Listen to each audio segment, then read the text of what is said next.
खाद मिल रहा है, बीज मिल रहा है। उसके बाद जो है हर तरह से जो है कि गन्ना वगैरह जो है सप्लाई हो रहा है। आप गन्ना बोते हैं? जी। गन्ना का भुगतान हो गया आपका? भुगतान जो है अब जो है हो रहा है। क्या लग रहा है यहाँ से किसकी सीट ज़्यादा निकलेगी, किसकी सरकार बनेगी, इस पर क्या कहना चाहिए? यहाँ से बीजेपी की सरकार बनेगी। ठीक है। कृषि मंत्री सूर्य प्रताप शाही रहे हैं, किसानों के लिए क्या यहाँ पे सुविधाएं दिए हैं और किस मुद्दे पे आप लोग वोट करेंगे? माननीय कृषि मंत्री जी ने हमारे विधानसभा में युवाओं को भविष्य को संवारने के लिए यहाँ जहाँ आप खड़े हैं वहाँ से 2 किलोमीटर की दूरी पर ITI दिया है। यहाँ से जिस रोड से आप आए हैं वो रोड 2 लेंथ दिए हैं। जब आप यहाँ से आगे बढ़ेंगे तरकुलवा में जाएंगे, तरकुलवा की हालत इसके पहले की सरकारों में बद से बदतर था। वहाँ नाली न होने की वजह से पानी जम जाता था, जिससे व्यवसाय करने में काफ़ी परेशानियाँ होती थी। आज वहाँ दोनों तरफ नालियाँ बन गई हैं। आप थोड़ा सा आगे बढ़ेंगे तो 1000 मीट्रिक टन का यहाँ गोदाम बन गया है। थोड़ा सा और आगे बढ़ जाएंगे तो यहाँ किसानों को यहाँ ट्रेनिंग के लिए कृषि से रिलेटेड हर उत्पाद, चाहे वो खाद हो या बीज हो, उसके लिए यहाँ पे माननीय कृषि मंत्री जी ने कृषि भवन बनाकर दिया है। ऐसे तमाम काम हमारे कृषि मंत्री जी ने इस 5 साल के कार्यकाल में किया है, जिससे यहाँ सुनिश्चित हो रहा है निश्चित ही दिन प्रतिदिन भाजपा की सीट यहाँ से बढ़ती ही जा रही है और बम्पर वोटों से निकलने वाली है। रणधीर सिंह।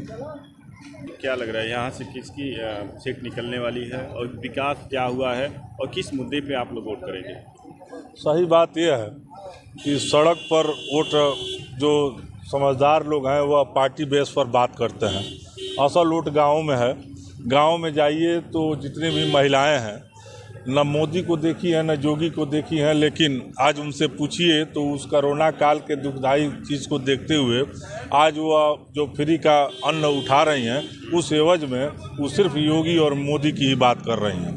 उनको जब लकड़ी पर मंत्री रहे हैं, इस क्षेत्र की जनता के लिए कितना विकास हुआ है, उस पर क्या करना चाहिए? देखिए, ये जो जिस सड़क पर आप खड़े हैं इसकी हालत बहुत जर्जर हालत थी जो है। ये आपके आंखों के सामने है कि कितनी अच्छी सड़क यहाँ पर बन करके तैयार है। ये तरकुलवा से लेकर के और बंजरिया होते हुए देवरिया धूस तक के जा रही है। तो इतनी लंबी लंबी सड़कें और इतना अच्छा उसको अच्छा बनाने की व्यवस्था की गई है। उरवा से लेकर के और हाटा तक की सड़क को बहुत अच्छे तरीके से बनाया गया है, वो बहुत विस्तार दिया गया है। इसी तरीके से बरारी से लेकर के जो है वो पांडे चक होते हुए रामपुर कारखाना तक और औरही तक जो है जाकर के उसको बनाया गया है। इस समय काम तेज़ी से महुआडी हेतिमपुर मार्ग पर शुरू हो गया है। एक यहीं बगल में बंजरिया में ITI बनाई गई है।